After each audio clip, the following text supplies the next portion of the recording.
अजितदादांच्या निधनानंतर राष्ट्रवादी काँग्रेस पक्षाचा हा खरं तर प्रश्न आहे की कोणाला उपमुख्यमंत्री करायचं आणि त्याच्या पार्श्वभूमीवर जर उद्या आमदारांची बैठक होऊन एकमुखानं सुनेत्रा वहिनींचं नाव जर येणार असेल तर हा राष्ट्रवादीचा वैयक्तिक बाब आहे, परंतु आम्ही सगळे त्याचं स्वागत करू.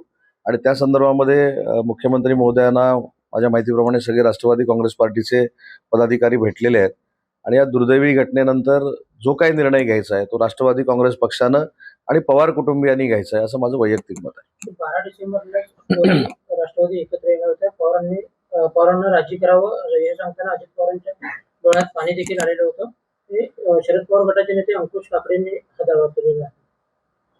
आता या गोष्टी भूतकाळामध्ये काय काय घडल्यात याची कल्पना आम्हाला तर असू शकत नाही, परंतु शरद पवार साहेबांनी अजितदादांनी त्यावेळी काय निर्णय घेतले होते, काय त्यांना निर्णय घ्यायचे होते हे आपण कोणीच आता सांगू शकत नाहीत अजितदादा नसल्यामुळं.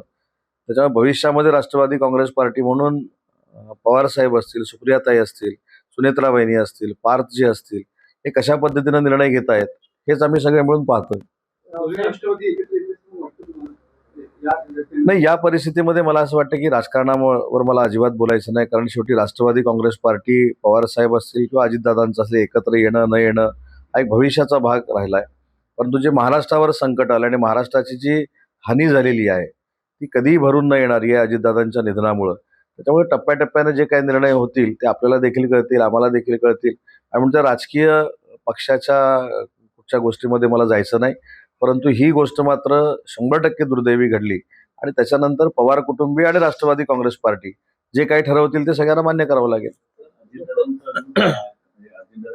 कार्य पण अजून व्हायचं, पण राष्ट्रवादी पवारांच्या गटाचे लोक आज मुख्यमंत्र्यांना सुद्धा भेटले, पण त्यांना एवढी घाई का लागली की उपमुख्यमंत्रीपद लवकर आपल्याकडे मिळावं किंवा अजून कोणी व्हावं?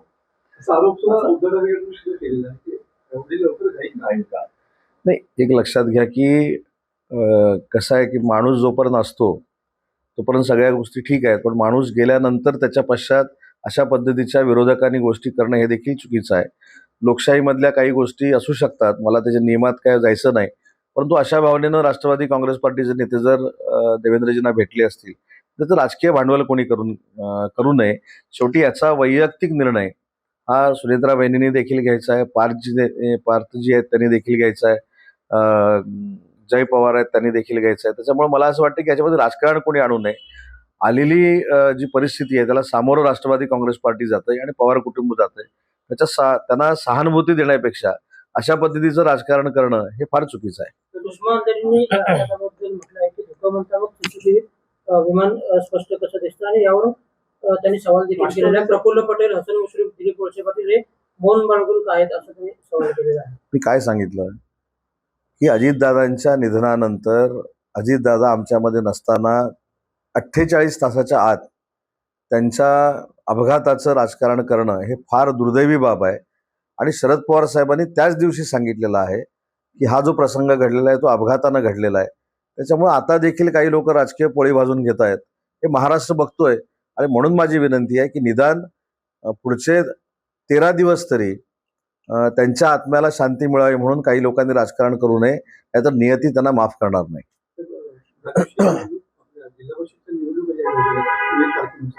त्यावेळेला शिक्षकांची ही परीक्षा आहे, शिक्षकांचा सुद्धा मोठा गोंधळ नाही, याबाबत मला अजून माहिती नाही आहे, परंतु अशी जर परिस्थिती असेल तर आम्ही नक्कीच मुख्यमंत्री महोदयांशी बोलू. मी स्वतः शिंदे साहेबांशी देखील बोलेन.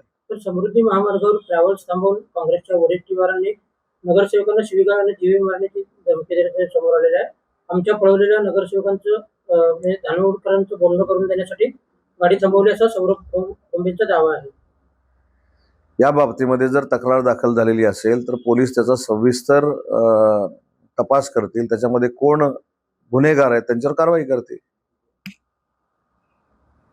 महिलांना आर्थिक मदत देणाऱ्या योजनांबद्दल आर्थिक सर्वेक्षणात गंभीर बाब म्हणजे चिंता व्यक्त करण्यात आलेली आहे की महिलांच्या खात्यात रक्कम जमा केल्या जाणाऱ्या योजनांमुळे गुंतवणूक कमी होण्याची शक्यता आहे आणि 1.7 लाख कोटींचा बोजा देखील पडलेला आहे. याबाबत महाराष्ट्राविषयी जर सांगायचं झालं तर प्रचंड मोठ्या पद्धतीनं गुंतवणूक महाराष्ट्रामध्ये येते, हे दावोसमध्ये आम्ही सिद्ध केलेलं आहे. त्याच्यामुळे महिलांना सक्षम करण्यासाठी महाराष्ट्र सरकारनं म्हणजे विशेषतः एकनाथ शिंदे साहेब असतील, देवेंद्रजींनी घेतलेले जे निर्णय आहेत आणि त्यावेळी अजितदादा देखील होते, हे अतिशय महत्त्वाचे निर्णय आहेत.